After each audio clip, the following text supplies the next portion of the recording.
siya'y paglingkuran, sapagkat ako'y kanyang inilikha.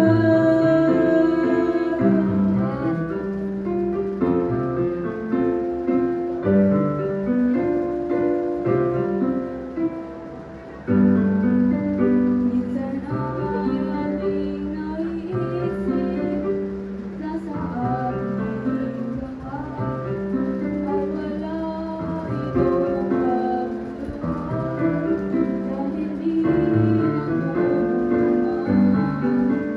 Ngunit sa harap ng Diyos, tayo'y sumasagana, basta tayo'y magpatuloy at magtiwala sa Kanya.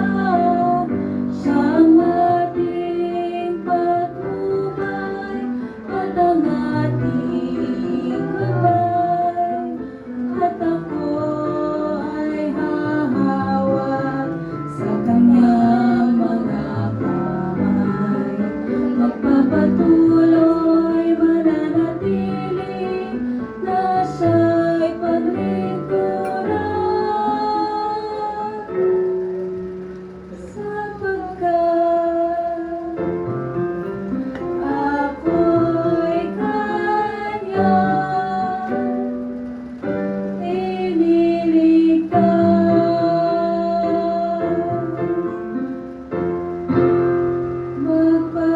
Magpatuloy ka.